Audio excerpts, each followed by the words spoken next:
इस क्वेश्चन में कहा गया है कि एक फोटो इलेक्ट्रिक एक्सपेरिमेंट है जिसमें मोनोक्रोमेटिक लाइट जो है इंसिडेंट हो रहा है मेटल प्लेट ए पे। ठीक है।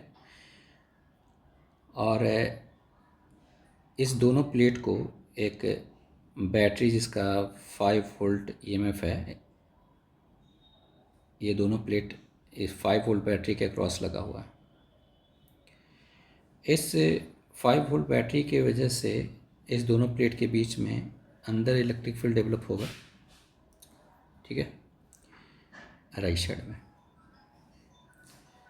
क्वेश्चन कहा जा रहा है कि ये इस मेटल प्लेट ए पे एक लाइट इंसिडेंट हो रहा है, मान लेते हैं उसकी फ्रीक्वेंसी म्यू है।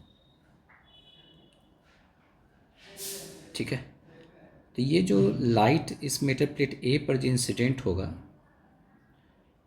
इस प्लेट में जो इलेक्ट्रॉन है जिसकी काइनेटिक एनर्जी प्लेट के अंदर 0 है। ठीक है, और इस मेटल प्लेट पे इंसिडेंट होने के बाद इलेक्ट्रॉन को जस्ट बाहर निकालने में फाई एनर्जी जो है वर्क फंक्शन के बराबर एनर्जी लॉस कर जाता है। तो इलेक्ट्रॉन को कितनी एनर्जी मिल गया? h-nu minus phi. मतलब सिस्टम को, इस इलेक्ट्रॉन को हम h-nu माइनस फाई बाहर से एनर्जी सप्लाई किए हैं। दूसरी बात है कि जो पोटेंशियल डिफरेंस हम लोग क्रिएट किए, इस पोटेंशियल डिफरेंस की वजह से मतलब ये जो इलेक्ट्रिक फील्ड है इस पर एक रिटार्डिंग बैकवर्ड डायरेक्शन में फोर्स लगाएगा और उसकी काइनेटिक एनर्जी को घटाएगा। मतलब ये फील्ड, इलेक्ट्रिक फील्ड जो है उस इलेक्ट्रॉन पे वर्क करेगा। वर्क करने के बाद इस इलेक्ट्रॉन की काइनेटिक एनर्जी अल्टीमेट चेंज होगी। अब इसके लिए हम लोग एनर्जी कंजर्वेशन कैसे अप्लाई करें, इसी की बात कर रहे हैं। तो हम लोग ऐसे कहते हैं कि एक इलेक्ट्रॉन जो प्लेट ए के अंदर है, रेस्ट में है, और फाइनली बी से टकराने से जस्ट पहले काइनेटिक एनर्जी जो है वो इसका दिया हुआ है 1 इलेक्ट्रॉन वोल्ट। तो बी से टकराने से पहले 1 इलेक्ट्रॉन वोल्ट इसकी काइनेटिक एनर्जी है। तो हम लोग एनर्जी कंजर्वेशन कैसे लिखें, ज़रा ध्यान से देखिएगा। h-nu एनर्जी इंसिडेंट हुआ और वर्क फंक्शन के बराबर फाई एनर्जी लॉस कर गया, इलेक्ट्रॉन को निकालने में खर्च हुआ। तो इलेक्ट्रॉन को बाहर से हम कितनी एनर्जी दिए? तो h-nu माइनस फाई एनर्जी बाहर से दिए।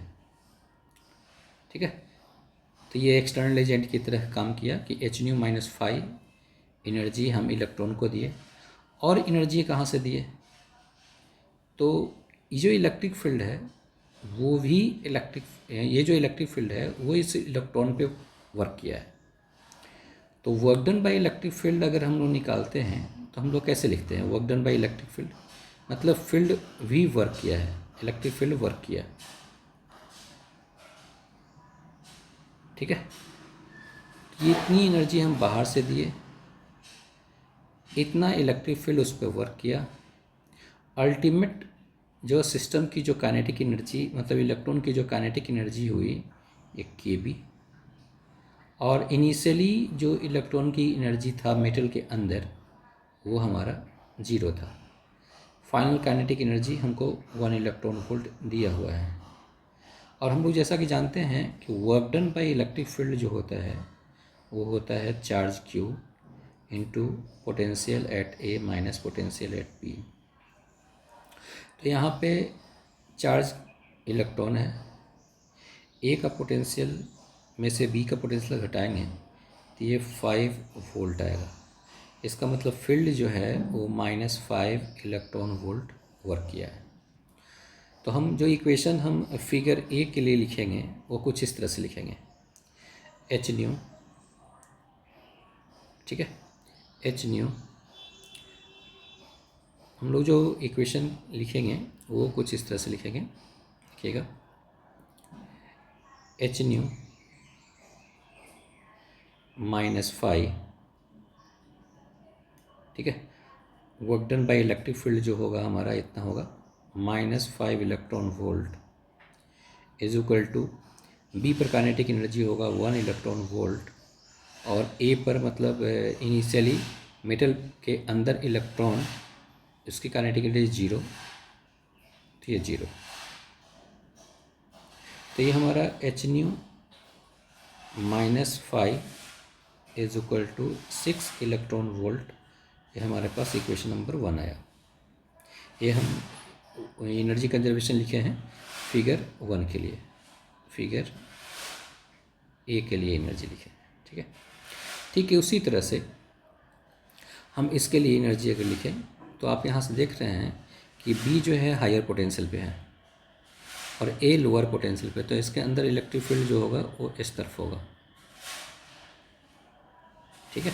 ठीक उसी तरह से इन्होंने कहा है कि सेकंड केस में कहा है कि फ्रीक्वेंसी जो है ना वो हमने सेकंड केस में डबल कर दिया है, ठीक है। तो हम लोग कैसे इक्वेशन लिखेंगे, ज़्यादा ध्यान से देखिएगा।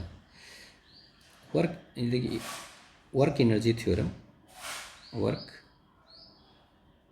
एनर्जी थ्योरम फॉर बी के लिए अगर हम बात करें,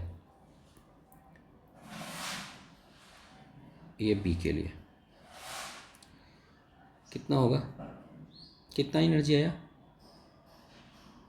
h इंटू 2μ, इतनी एनर्जी आया। 5 खर्च हुआ, तो इतना एनर्जी हम बाहर से सप्लाई किए, और फिर फील्ड वर्क किया, तो फील्ड कितना वर्क किया, तो फील्ड किया -E into VA minus VB।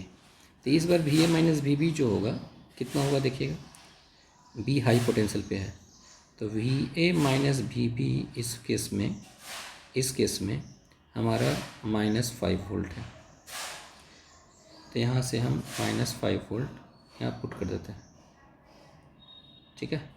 Is equal to kinetic energy at B minus kinetic energy at A. शुरुआत में एक कंडक्टर के जस्ट अंदर इलेक्ट्रॉन की काइनेटिक एनर्जी 0 है। अब ध्यान से देखिएगा, इस केस में ये जो इलेक्ट्रिक फील्ड है ना वो सपोर्ट करेगा, तो सपोर्ट करने की वजह से चूँकि इलेक्ट्रॉन यहाँ से जो इलेक्ट्रॉन निकलेगा डिफरेंट काइनेटिक एनर्जी होगा और सब पे इलेक्ट्रिक फील्ड ये वर्क करेगा, तो यहाँ पर भी एक रेंज में मिलेगा काइनेटिक एनर्जी, ठीक है। और इसकी वैल्यू हमको दिया हुआ है 5 इलेक्ट्रॉन वोल्ट से लेकर 20 इलेक्ट्रॉन वोल्ट। इसका मतलब मैक्सिमम काइनेटिक एनर्जी जो होगा वो 20 इलेक्ट्रॉन वोल्ट होगा। तो हमने जो इतनी एनर्जी मैक्सिमम काइनेटिक एनर्जी हमने जो दिया है, मैक्सिमम जो वर्क हुआ, ठीक है, मैक्सिमम वर्क बाहर से एक्सटर्नल एजेंट से दिया है, और हम ये मान चुके हैं कि ये जितना बाहर से एनर्जी सप्लाई किए हैं वो काइनेटिक एनर्जी में कन्वर्ट हुआ होगा, ठीक है। तो यहाँ से जो काइनेटिक एनर्जी हमको मिलेगा वो मैक्सिमम काइनेटिक एनर्जी मिलेगा, ठीक है। तो ये मैक्सिमम काइनेटिक एनर्जी, तो हमारे पास जो रिलेशन आया वो हो जाएगा 2h⁻⁻5 plus 5 electron volt is equal to kinetic energy B, maximum kinetic energy कितना है 20 इलेक्ट्रॉन वोल्ट। तो हमारे पास आ गया 2h⁻⁻5 is equal to 15 electron volt, ये हो गया इक्वेशन नंबर 2। तो हमारे पास 2 इक्वेशन है, देखिएगा ध्यान से, हमारे पास 2 इक्वेशन आया, ये इक्वेशन नंबर 1, ये इक्वेशन नंबर 2। अब इस दोनों इक्वेशन को हमको सॉल्व करना है, हमको निकालना है फाई। तो हम लोग क्या करते हैं, इक्वेशन 1 को 2 से मल्टीप्लाई कर देते हैं और इसमें से घटा देते हैं, इक्वेशन 2 को। ठीक है, तो जैसे ही हम इक्वेशन 1 को 2 से मल्टीप्लाई करके तो ये वाला टर्म कट जाएगा। ठीक है, तो यहाँ पर हमारे पास आएगा, देखिएगा ये आएगा -5 LHS में, RHS में आएगा 6 × 2 -15, तो फाइव = आ गया 3 इलेक्ट्रॉन वोल्ट। तो इस तरह से हम ये वर्क फंक्शन मेटल ए का फाइंड कर सकते हैं। ठीक है, इसमें कोई दिक्कत हो तो आप कमेंट में आप हमसे शेयर कर सकते हैं। ठीक है, और इसी तरह से इसी तरह से अच्छे वीडियो देखने के लिए और अच्छे कंसेप्ट को कितने बेहतर ढंग से हम अप्लाई करते हैं उसको सीखने के लिए जुड़े रहिए हमारे YouTube चैनल सर्वेश वर्धन पे। Thank you.